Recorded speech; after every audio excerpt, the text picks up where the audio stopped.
Hello gorgeous, Gia here. I was feeling really down and I stepped outside. Fresh cut grass is now one of my favorite smells in the world. It used to not be when I was living in the city, Hollywood Hills, California specifically. I found landscapers to be annoying because I thought they were loud. They were getting in my way of work when I needed to concentrate and be quiet at home. And the truth was they were making things beautiful and I was feeling jealous. Why am I mentioning this? I was working from home and stood outside for a fresh air break while landscapers were working and suddenly realized they're happy. They were out in the sun, getting fresh air, smelling fresh cut grass. Now living in the middle of nowhere, Kentucky, I see landscapers have huge smiles on their face. Living in the middle of nature is not everyone's cup of tea, but your mental health will calm down along with your bills and your stress. A lot of people glamorize and make jokes about being isolated indoors when it's the last thing human beings need. A few months ago, someone released an article that the physicians who forced us to stay indoors during the panini also found out a rise in depression and anxiety from being separated has spiked. Surprise, surprise. We all have problems, so deal with them, face forward, and fix yourself actively versus voicing constantly what you're going through. Stop using your friends, acquaintances, and social media as free therapy. Channel that into remembering small, beautiful details of life, the things you're grateful for, and all the things you do have. Forget fear of missing out. Everything you need is right here. Forget relying on happiness coming from external sources. You decide. Nobody's holding you in a chokehold saying you have to live this way. If you're not feeling your best, say if you had a long day working and you get home, or you're working from home and you're just not feeling good, feel awful. Put that energy into working out, making yourself feel better with a shower, dressing up, cooking something delicious, read out loud to yourself, clean your home, whatever fulfills you and puts you in a positive state. Avoid spreading your despair onto other people. We all live with it from time to time. You never know if someone's going through something worse,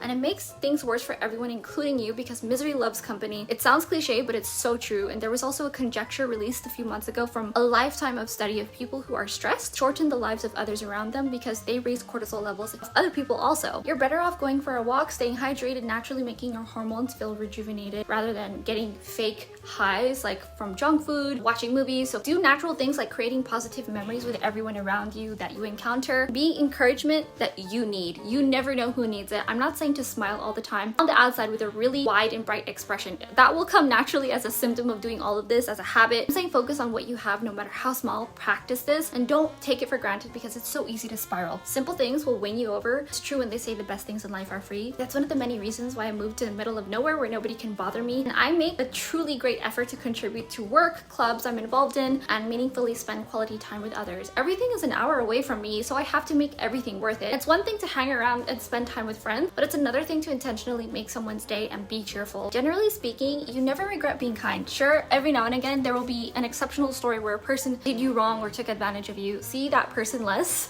Just get that person out of your life as much as you can. For the general population, we'd all be a bit happier if everyone was a little bit kinder and a bit brighter in their demeanor. I have to remind people of this because I remember how I was cynical living in the city. When I found this mindset, I had to remove myself from the city because the population was the main part of the issue, aside from all the small things that the city bothers you with. You don't need alcohol or expensive clothes or partying to make you happy. It's just looking up at the trees and taking a deep breath of fresh air, getting vitamin D. Live in the moment. You are where you need to be. Remind yourself of all your dreams and goals, how you will get there, and things will feel sunnier again. Thank you for listening to my TED Talk. I'll see you later.